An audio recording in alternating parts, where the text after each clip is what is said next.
Sean. Well, there you go. I got a little logo that support the homie. Monster water. Just like regular water, but bottled in Monster. Well, Chris, how'd that fight play out compared to your expectations going in? Pretty close. Pretty close what we thought. Can I cuss on this? Okay. Yeah, we watched a lot of tape, especially his last fight with Anders. He started to circle more and try to be more elusive with the southpaw. So we had the guess. I said it when you guys asked him before. He's either going to come forward or he's going to circle outside to the right. Because of fucking Jack Hermanson, everyone's like, okay, just circle to his right. And you know what? Fucking Jack Hermanson was right. That shit worked. And people keep doing it. So Nate Pettit has been, one of my coaches has been really, really big on, like, you know, me not having to force every moment of every fight. I don't have to, like, be pushing every fight. It's okay to back up, move your feet, you know, get some jabs. Not everything has to touch. And for this camp, Nate and Eric both have been really big on not everything has to land. It doesn't have to be perfect. I'm fucking weird, guys. Like, I watch a lot of cartoons and movies and shit, and I came up watching, like, you know, like Power Rangers and like Rocky. So in my head, everything has to be choreographed, like perfect in a sequence. So when I start doing things and it doesn't look perfect, I get discouraged. Like, fuck, I don't like Apollo Creed. And I'm like, okay, you know what? It's real life. It's gonna be messy. And especially this fight, they were like, okay, let it be messy. It's fine. Let it be fucking messy. He's messy. Like, it's okay to be messy. So it worked. It went the way we thought it would. A lot of pundits also, when they break down Marc-Andre's fights and his skill set, they seem to say, like, he makes the fight slow and ugly and it frustrates his opponents in there. So was there anything in there that, like, you got overly frustrated what he was doing, or did you just have the perfect game plan for him? I felt fine. So a teammate, one of my good sparring partners, Devin, what's your last name? Is it Goodell? Goodell, yeah. Devin Goodell is, my God, he's like a Dricus Duplessis level of effective spaz. To where, like, you don't understand how, like, much I've been struggling and sparring with this man. And it's just, I don't know, like, what the fuck he's doing. Like, I'm getting standing hammer-fisted and kicked, like, everything. It was a miserable, like, 6 weeks of camp. But Devin was the perfect person for this because, like, sometimes he's moving towards you, doing weird shit, grabbing your head, push you in the cage. Sometimes Devin's on his back foot running around. Like, it's been 6 weeks of just me, like, finishing practice. Like, I don't know what the fuck happened. And you know what? It worked out. Turns out Devin's a better Marc-Andre Barriault than Marc-Andre Barriault. So thank you, Devin Goodell. Like, yeah, it's fucking, I had the perfect partners for that, so that worked out nicely. Were you surprised at how aggro the Canadian fans were here during the fight? Jesus Christ. You guys don't get UFCs that often, and I can tell you're fucking feral. Like, we're sitting there hitting, I think it's like first round they're booing. He's already bleeding. Like, we're landing shit. They're like, boo, boo, no one's hemorrhaging blood. I'm like, what the fuck do you want? Like, we are 3 minutes into a fight, and they're like, boo, no one's dead. There's no bones. Canada, you guys, I love Canada. I fought here for years. I had so many fights here. I fucking met some of the greatest people I know in Canada. I love this place. I've always said this is my backyard, man. I may not be Canadian by birth, but, like, I put my bones in here. I fucking love you guys. I rep you at a time. But my God, Dana White, please come back here because these people are rabid. Like, this entire week, I've seen nothing but, like, insane Canadian fans. Like, hell, seeing Sean Strickland this week with Canadian fans, I'm like, I don't want to be famous because this is scary. Like, there's people, like, at the press conference, so I'm sitting there, like, someone's talking, and the fans like, we love you, Sean. Yeah, I'm like, cool. And somebody's like, Strickland, tell us what to think. And I'm like, holy fuck. Like, I have never heard that before. Like, you guys, I'm like, this, yeah, again, he's laughing like, yeah, this is how fascism starts. Like, yeah, like, tell us what to think. I was like, scary. Like, all right, so you guys are fucking, like, fans. So I fought in a lot of places. This week is probably the craziest just shit I've seen. Like, Canada, you're probably my number one crowd, like, sweat crowd so far. You guys are just wild. So does this mean you want to come back? I love fighting here. Dude, I fought for Z Promotions for forever. Like, I did Vancouver. I said in Vancouver sucked and I shit the bed. I'm sorry. And I said Canada, like, hey, I owe you a better fight. That one was on me. Good job, Nastardine. I was like, next time I'll come back here. I will put on a fucking banger for you. And I tried. So next time you're back, fucking bring me back, bro. Did you walk out to Edge's song? I did. Thank you. I was like, you know what? Who is from Canada that I know? I'm like, oh, Edge is from Canada. I was like, fuck yeah, I like Edge. You guys like Edge. Is he from Ontario? He's from Toronto. Oh, Toronto, yeah, I saw that. I was like, hell yeah, Edge. Someone in this crowd would be like, hey, that's Edge. So yeah, I'm glad somebody got it. There's like some kids laughing when I came out. So somebody got it. Like, I think it was worth it. So you also do the Randy Orton pose. I do, yeah. Well, it's Randy Orton like Frank Zane combined, but yeah, I was originally starting off Randy Orton. So like, once again, I'm a giant child and I like choreographed things. I'm sorry. Chris, how has this fight week been? Just being on the same card as Sean. You talked about, like you said, like I don't want to be that famous and all that. Like how is that part of this week for you? Oh man, so.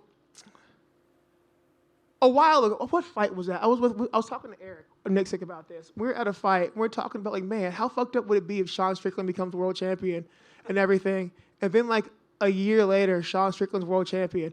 And we were always worried about like Sean saying and doing terrible things. And before we were like, well, no one cares really about Sean right now, so it's fine. And we laugh like, ha ha ha, if he becomes champion, it's gonna be messed up. And now he's champion. And now he's saying weird shit and like. There's a contingent of people that are mad. Then there's a contingent of people like, yeah, I like that. So now we're like, oh my God, this is real. This is real. Like, it's so crazy that it's weird for me, but it kind of like, not to sound weird, but it warms my heart to see like this dude. God, I'm rambling, I know. I wish you guys would have seen Sean when I met him. And like how much of like a freaking like weirdo loner he was. He's still Sean, but he's opened up a lot. But to see the support he's gotten and the love he's gotten this week, and I know it's weird for him, but he's accepting it. But like as somebody who's kind of been through the trenches with him, it's one of the coolest things I've ever seen to like see him be embraced, and he's loved, and like yeah, like guys, Sean's an idiot. Like I love him to death. He's a brother, but like Sean's an idiot. I know he rubs people the wrong way. This week I've seen it, but at the same time, man, like you guys don't like I know he says shit. But if any one of you was in trouble, like I don't care like what he said, he'd give you the shirt off of his back. If you were in danger, he'd be the guy to jump in the fight or take the bullet for you. It's just the way he is. He'd never tell you that, but I've seen him do it. So it's really cool for him to see like him to just go from a guy to people are starting to see like he's fucking rough around the edges, man. He's like sandpaper and like just I don't need rough shit. I don't know porcupine. But he's a good dude, man. Like this week, it's been really cool to see like people embrace that and start to say like, hey, you're not perfect, but like you're a decent human being. Back to you getting the win. There's got to be a sense of relief, right? You talked about the Imavov fight with the no contest. You go back a fight before that with Gaslam, a fight that I think some people felt like you should have won. Is there like a bit of weight off your shoulders just getting a victory like this and going out there and getting it done? Thank God I shaved my beard because like I wish you guys could see the amount of gray that I've been getting from just being stressed. Like I have this weird thing in my career to where I'll go on like 8-fight win streaks and then shit hits the fan, like everything goes wrong. I was like a 10-fight win streak, then PFL happened, that sucked, and then I got another win streak, and then Hermanson happened, Jack Hermanson. But I'm sorry, I'm joking. I like Jack. He's a good dude. That was me being a dick. I'm an emotional human being, like sue me. But it feels good to get back in that column, man. You put so much stress on myself. And I think this camp, I got to thank my coaches and my teammates because I have had breakdowns like 3 times this camp because I stress myself so much and I want to be perfect. And I'm kind of, Nate Pettit and Eric Nixick today have told me like, it's okay not to be perfect. Like there's beauty in the imperfections. So just kind of accepting that like, go out there. I don't have to change this because some asshole on the internet said this is what I do bad. Like, no, go be me. Like, I've got 43 fights. I've won most of them. I've been fighting for longer than most of these people talking shit to me have been MMA fans. So I know how to fight. Some days are going to be worse than others. It's fine. But go out there and be me. So, like, being able to get the win and do that is I can't explain the weight that gets off my shoulders, man. Like, as soon as they announced my name, man, I felt 100 pounds lighter. It was just like, it was the fucking greatest feeling in the world. Just last one from me. Do you ever have time to like reminisce? You've got 5 wins in the UFC now. There was a point when it didn't look like you were ever going to be in the UFC. You retired. All these things have happened, and here you are with 5 wins. Like some fighters don't even get 1 win in the UFC. It's funny because before this fight, it would have been no. The answer would have been no. But Nate and Eric are definitely like my spirit. It's not even just Nate and Eric. It's like Nate, Eric, a gift, my boxing coach, even like I am drawing a blank because I got punched in the head for a while. My conditioning coach at the PI, why can't I remember his name? Nate, what's the Australian man's name? Gavin, thank you, Gavin Pratt, yeah, conditioning coach at the PI, yeah. I've had so many people kind of act as like my coaches and like my like mental coaches as well. And one of the big things since the last fight has been slow down, enjoy the moment, enjoy the small things. You know, we thought we'd never get here, and now we're ranked and we're one of the best guys in the world. So I'm starting to enjoy it. Who's winning? Looks like Magny's winning right now. Oh, in this round. Is this third round? Yeah. Chris, right here. When you talk about the craziness of Sean's fight week here, at this point, would you rather be on the card with Sean, or would you rather kind of watch the chaos from afar? I don't know, man. Like, it's... I'd rather not be around the screaming masses because that shit's scary. Like, when the guy jumped on the stage, I almost punched that kid. I almost roadhoused that kid off a stage. Like, and I'm deeply concerned that of a panel of fighters, no one else stood the fuck up. I'm like, maybe I'm just from Ohio, but like if someone runs towards you, you don't know, like you hit him. So it's about that bothered me. So like the insanity has been just one thing. But on the flip side, from being here, I get to see all of you have to deal with it. And like, man, he's just been fucking reaming you guys. It is crazy. Did he win? Did somebody lose? Still going. Might be getting finished here. Magny's finished? Neil Magny just won. Oh, fucking Magny. Ah, eat your words, eat your words. So I like Neil Magny. Sorry. One more from me. You know, Mark was looking at you as his ticket to the top 15. Obviously, he didn't cash that ticket. What makes sense for you now? Are you going to be looking up the rankings, or are you cool, you know, fighting another fighter who's trying to break in? Like I said before, man, like he did say like, I was his ticket. A lot of people buy tickets that never cash. Like that shit happens all the time, man. People call me a gatekeeper, whatever. I'm like, cool, bro, but you still can't come in. Like if I'm the gatekeeper, you still don't get to come in. It's fine. So honestly, I don't give a fuck. I make a decent amount of money now. So I'll just gladly keep beating up people who want to come in. Like I'm 36. I'm not really like my best friend's the title holder. I'm like, bro, my life's cool. Like I'll gladly keep beating up people who want to come in because every time I win, my check goes up.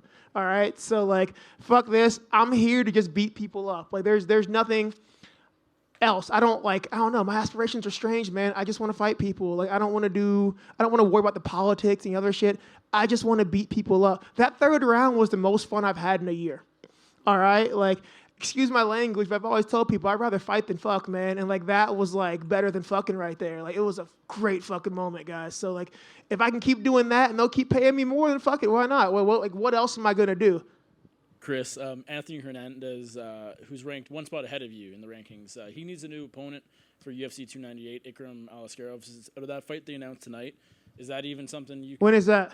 That's February 17th. No. So this is the newer, smarter, older Chris Curtis. We're like, hey, we just had a hard camp. Stop jumping back into fights right away. That's what got me fucked over with Imavov. I was upset about the Gastelum fight. And hey, my entire team was like, you probably shouldn't fight. My manager, Lance, called me. Harrison House called me. He's like, hey, man, let's take some time off. Get your head together. I was like, nah, man, I know what I'm doing. I'm going to go do it. And I went in there and got like just shit the bed. So no, we're not going to fight next month because we're going to be smarter than that this time. I will see you guys in like probably about 3 months. I didn't really think so, but I figured I'd ask anyway. No, the answer would be yes, but you know what? I'm fucking stupid, and I keep doing the wrong thing. So today, we're going to play opposite day and not do that shit. Chris, I know you're happy to just like collect checks and have fun fights, things like that. That kind of worked out well for Sean. Do you see yourself, you know, maybe just accidentally falling into a title shot someday? Can I fight Sean? Would you want to? Fuck it, dude. He tries to kill me for free. I might as well collect a big check for it. Like, guys, understand that like we are real. He's like a brother to me, but he's also tried to murder me like in practice. He's tried to murder me outside of practice. We've been kicked out of like 3 gyms for fist fighting each other. Like, so this shit is gonna happen regardless. I might as well get paid. So yeah, I would fight Sean in a heartbeat. He would try to kill me too. It's fine. But like if he wins, he probably would win. Motherfucker's huge. And I wake up, I'm still way richer than I was. So screw it. At this point, I'm just trying to fight things and get paid. All right. Love you guys.